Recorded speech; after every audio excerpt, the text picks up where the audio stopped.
Good morning. I'm Peggy Kelly with the Mighty Santa Paula Times, and we have an educational update today, Friday, March 5th, with the Santa Paula Unified School District Superintendent, Dr. Ed Cora. Good morning, Ed. Wonderful seeing you today. Good morning, Peggy. As always, it's a pleasure to be on with you. Yes, and I know there's lots of news in the school district. That's for sure. As a matter of fact, let's start with, I know that you had a very long meeting Wednesday night. And you were looking at replacing a board member via appointment for a 2-year term. Could you give us an update on that? Sure, the board has a job. They selected to do a provisional appointment of filling the board seat for Mr. Derek Luna, who stepped down, I believe it was January 14th. And so on Wednesday evening, we had, as of the week before, the closing date was Friday, a week ago, and there were 9 candidates, which we thought was absolutely awesome. I will quickly share this. I've learned from other districts that have had open seats, and when the board chooses provisional appointments, they have maybe 1, maybe 2, maximum 3. We had 9, all qualified individuals who put their paperwork in. So they had some questions to answer in advance. The board got a chance to review them. And then last Wednesday evening, they were asking clarifying questions to each of the members. The candidate pool was so good, the board could not come to a consensus on who the individual would be that would be appointed to that provisional seat. So the board tabled the item to this coming Wednesday, March the 10th. And so they'll continue the conversation and see if they can come to a consensus on selecting the 5th board member to fill that empty seat. And they also have a time constraint as far as legality. Yes, they do. Fill that seat within a certain amount of time. And March 10th is pretty close to the deadline, so they've got to come up with a decision by Wednesday. Okay, great. And I might add, I looked at all the applications, also their public record, and I was very impressed too. I mean, I really was. I was surprised, I might add, and very impressed that so many people with so many strong qualities applied. I think that's wonderful, and I'm looking forward to the appointment. Now, a big question on everybody's mind is what's going on with athletics. So good news. The state has been releasing information based on the COVID positive case rates per county and throughout the state. So they're releasing some of the restrictions. They're letting them down. So we currently have 8 athletic programs that are up and running, which is awesome. And, you know, that'll kind of lead us into, my guess is you're probably asking about reopening, but it is a good start because we've known for a long time now, students need to get out, they need to work, socialize, get involved in athletics, whatever it is to get them involved. So currently 8, and anybody who wants more information, go to the Santa Paula High School website to take a look at practices, times, dates, things like that. And if it's not on the website, they can always call the school office and they'll get the information that they need. But it's actually, it's a great thing that we're moving forward, getting kids involved. Absolutely. And also, I guess there's also something new coming up, a sports broadcasting program that's the students are going to be involved in also. So what's an update on that? Absolutely. I'm going to go back. One of the interviews that you and I had, we talked briefly about this, but Mr. Bob Allen with KADTV, he brought this up to me my first year about starting this program and getting kids involved, and we both agreed it was a great idea. It's taken a long time, but thanks to a partnership with the city of Santa Paula, they had a grant and they provided us $20-some thousand to get equipment. So we have some live streaming equipment in the gymnasium, and we will soon be putting in the equipment in the football field. So anybody who cannot come to see the games, or depending on what the requirements are for the county, whether people can actually come to games or not, if they can't, we'll be able to live stream events. So I want to thank Bob, KDTV, the city of Santa Paula, and our staff up at the high school and our maintenance and operations department to get those cameras all set up. So good news, wonderful stuff for the kids and for those who can't make it. Anybody who has a grandmother, grandfather, uncle, aunt, somewhere that they just can't even come to Santa Paula, they can still be able to watch the games. Yeah, wonderful. And Santa Paula is a big sports town. Absolutely. And the buzz is everybody's very excited too about the student involvement with actually broadcasting and moderating and do all those things. And I guess that the district's actually looking at some sort of accredited class. Thank you. I got all excited about the equipment. I forgot to say what's most important, and that's what's most important is involving students. And yes, we will be training students on how to broadcast.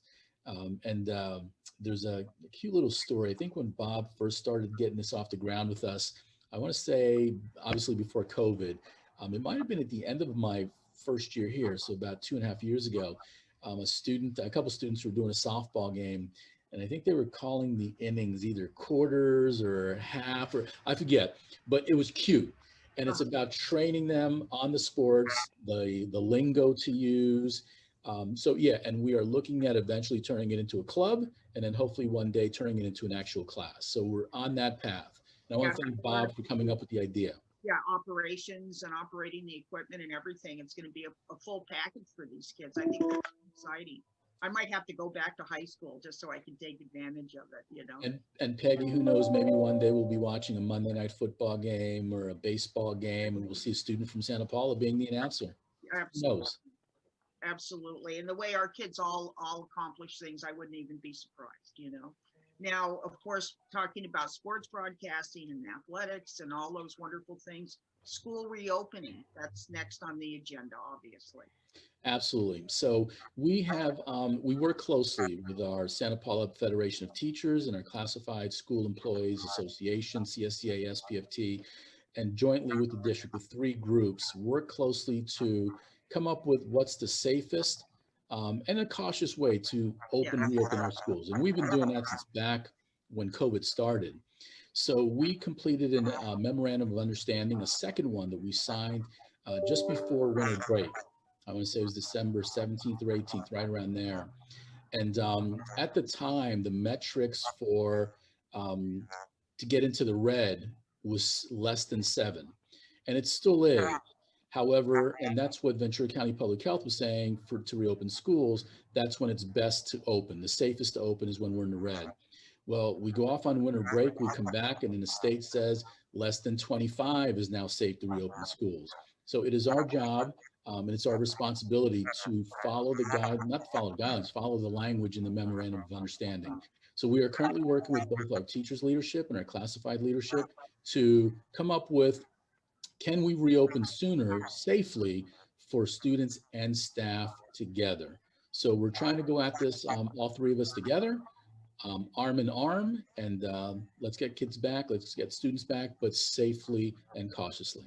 Absolutely. Now, would this apply to all the schools, all grades, or are we just looking at the elementary and middle school? Thank you. Great point. So when the state made the change to less than 25, it was primarily elementary school.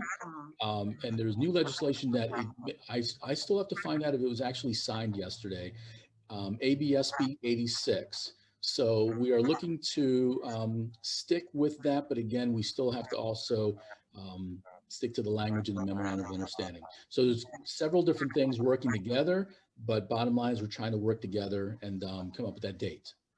And when school does reopen, whenever that date comes, probably in the very near future, but it'll be a situation where it's either students can return on a hybrid, or if the parents prefer, they can do the continued distance learning.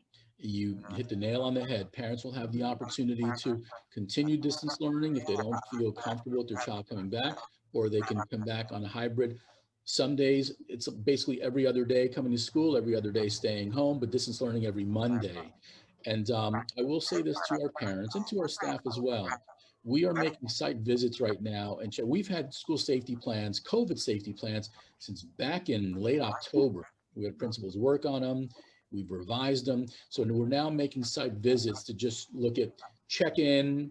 What do the classrooms look like? Are there everything socially distanced? Are there signs available? And we've had some great walkthroughs. We're seeing a couple things here and there. Oh, let's improve that. Let's improve that. But overall, our sites are doing a fantastic job, and we're ready. We're ready to go. Mm-hmm. Oh, that's wonderful. And they will continue the meal program throughout this? Absolutely. And I think your story in the paper at the time was over 600,000 meals since we started. Yeah. And counting. And counting. Yeah, that's a wonderful program. It really is. All right. Well, Dr. Cora, is there anything else you'd like to add, or something I should have asked you and I didn't, or just those lines? Just based on the food service, the food being served, I want to again send kudos out to Suzanne Stamp and all of her child nutrition services staff members they've been frontline workers back since March of last year, a year ago. So kudos to them, and really thank you to all of our classified, all of our certificated, and all of our administrators for just working through this craziness. We are all, I think, hoping that we will get to some type of normalcy, hopefully somewhat soon. Last thing I want to say, great big thank you to Ventura County Public Health for getting the vaccines to educators, and also for putting Santa Paula as one of the first districts, knowing that Santa Paula is a hot spot. They put us on the first list. This week wraps up our week, along with Briggs and Mupu and Fillmore. There's about 6, Wainimi, there was about 6 districts this week. They're jumping to about another 5 or 6 next week, about another 5 or 6 the third week. So they rolled it out by weeks, but we went first. I got mine on Monday. We were strongly encouraging all of our certificated, classified administrators to go get your vaccine.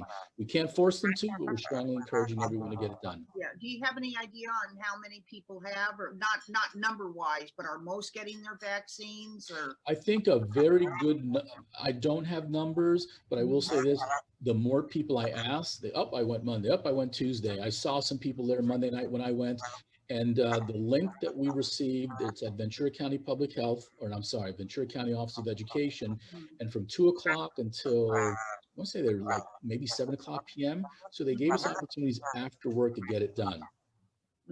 Okay, great. And was it done locally here, or did you have? Lastly, people in our district who could not make those days this week, and it's even today and tomorrow, the last 2 days, they can still go to the fairgrounds.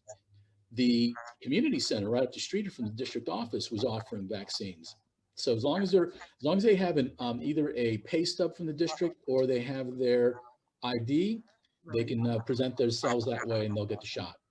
Yes, and I know Santa Paula will be opening more and more, another huge location, but I just want to emphasize for the audience, that's only when you have an appointment. So exactly, no drop-ins, no drop-ins. No. Well, great. And well, Ed, wonderful talking to you as always. A lot of great information for the community. We'll make sure that we let the community know that this is out there so they can be caught up on everything that's going on. We thank you very much for joining us today. And we thank the audience. Thank you so much. And you can see this on cable channel 7, channel 10. And also, do you put these on the school district website also? We have just started that. Okay, you can go to the school district website. You can go to kadytv.com. And if you watch it on YouTube, make sure you subscribe. It's free and it helps bring this broadcasting, makes it more possible for us. And we certainly, once again, appreciate Dr. Cora, and thank you so much. And everybody out there, have a great weekend. Stay safe, wear your mask, social distance, no gatherings. And other than that, have a great time. So, well, there you go. So thank you so much. Bye-bye. Thank you, Peggy. Thank you.